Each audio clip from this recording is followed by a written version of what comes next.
This is the Hudson H9. By this point, I think I've made it pretty clear that I'm a big fan of this firearm. I'm a borderline fanboy of the design. Now, I will acknowledge it does have its faults, but I love the concept behind it. Not just the fact that it's a flat shooting gun, but the fact they were able to take two firearm platforms, find the best features of each, and put it into one. That intrigues me, and that's why I love this gun so much.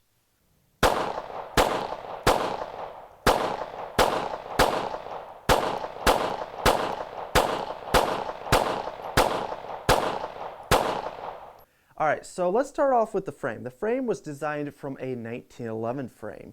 Now I got two examples here. I got a Nighthawk 1911 that I built, and I also have a cheaper, inexpensive 1911 that's chambered in .22. It was made by GSG. So one thing that pretty much every 1911 I've ever shot has in common is a fantastic trigger pull. Now this one is, like I said, a budget 1911, and it has just the best trigger pull to it. Now, on my Nighthawk, this is a high-end 1911. It has right at a 3-pound trigger with a fantastic trigger release. So it is fantastic the way it feels. It's a straight pack travel. It doesn't hinge. And notoriously, 1911s are known for having fantastic trigger pulls. The grip angle also feels fantastic. I've never met anyone who says they hate the way the 1911 feels in their hands, because it just feels comfortable. Hitting the controls feels pretty nice, hitting the mag release. I will say I think that slide release is a little too far forward, just barely. I have to kind of move the gun a little bit. Actually, when I shoot 1911s, most of the time I just do the slingshot. But I do like the way they feel in my hands. They feel very comfortable. But there's two things 1911s are not known for, and that's ammo capacity and reliability. Now, this is a very high-end 1911, and I've never had a problem with it. But I have had guns like Colts and nice higher-end 1911s, but I've seen them jam. So everyone always compares it to a Glock. Now, this is a Glock 17. This is considered to be one of the most reliable handguns, and people rant and rave about how reliable Glocks are. I have seen them jam, but it's very rare. But I will say they're very reliable. A lot of people say it's a lot more simple because it's a striker. Basically, you have a striker that gets hung up on the transfer bar that holds it back when the slide goes forward. So basically, when the trigger is pulled, the firing pin is sitting right here. When you pull it back, it hits the transfer bar and it holds it back as the slide goes forward. And when you pull the trigger, it allows that firing pin to go forward. On a 1911, you have a hammer, a sear, basically holding that hammer back. So the firing pin's just sitting in there and it has to be smacked. So some people say that the simplistic striker fire design is more reliable. I mean, in my experience, this gun has been a lot more reliable than most 1911s I've shot, even though I love the 1911. But this gun does not feel as good in my hands. About the only thing I could say is, yes, it's a lot more reliable, but the grip doesn't feel as comfortable. I will say the controls aren't bad. I can hit the slide release a lot better on a Glock than I can on a 1911, so that's one thing. But I don't find them as comfortable. Plus, a 1911 is a full steel gun, so it balances really well. On a Glock, the lower is made out of polymer, so all the weight feels on top. The trigger pull's not as good. It hinges.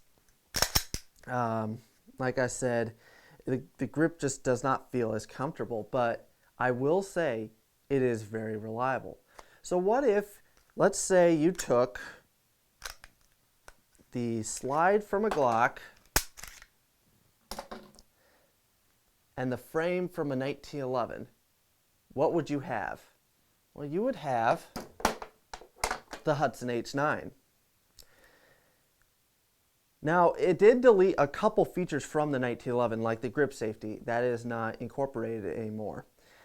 Also, the grips are sunk into the frame, which allows you to hit the controls a lot easier than on a 1911. I really do like that. And the slide release is so easy to reach, and it's ambidextrous with a reversible mag release.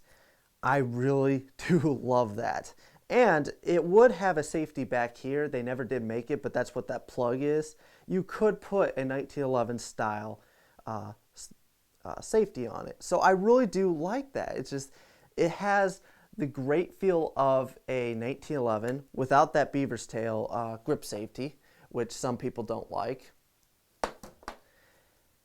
But you have I guess, a trigger safety, kind of like a Glock, but not. It hinges at the bottom instead of the top.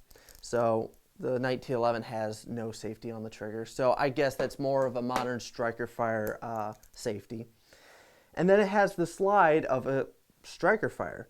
And as you start taking this frame apart, I actually started watching videos on how to take it apart. You'll see that the frame really is a 1911 style frame with a striker fire assembly kind of built into it. So the trigger is almost the same trigger pull as this Glock here. It's about 5 pounds, which my Glock also is. But unlike my Glock, it has a straight backwards pull. And I really do like that. So I really do like the concept of this gun. I really like the 1911. I'm in love with the 1911. And you take a modern striker fire, you get the balance of it. I just really love that. Also, you have the lower bore axis, so your hand is really high up on the gun, and that recoil spring is really low. So it actually does feel like less felt recoil, and the muzzle doesn't feel like it pops up as much on this versus a 1911 even. It just feels very comfortable.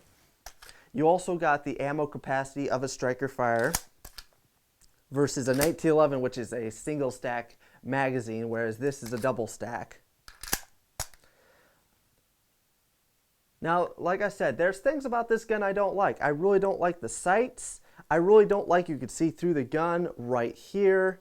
I also don't like the trigger is so loose in the frame. And the magazine gets really torn up when you start inserting it. It has scratches and scuffs all over it. And I've had a part break on it. So it's got this little piece that's a guide, I guess, that this recoil spring threads into. Well, it cracked. So now the recoil spring moves around, or the guide rod, my bad. So the guide rod moves around now, which makes the gun a little bit less reliable. I have the new part, but I don't know if I need to take the whole gun apart. It looks like I have to literally take the whole gun apart just to get to that recoil spring.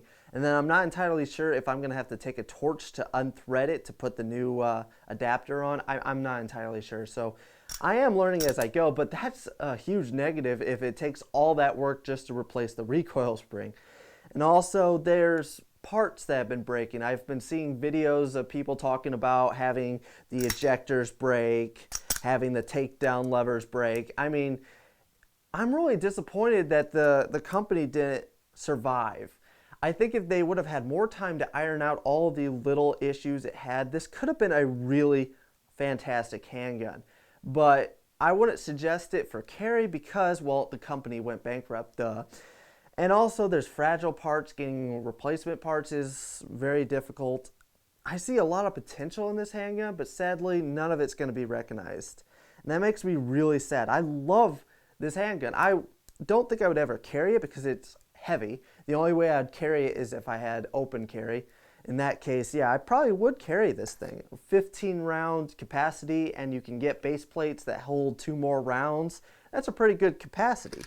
You have the feel of a 1911 that just feels great in your hands. Really good ergonomics, decent trigger, best for a striker fire. I mean, and it has lower recoil and it's flat shooting. All those combined make this into a great gun.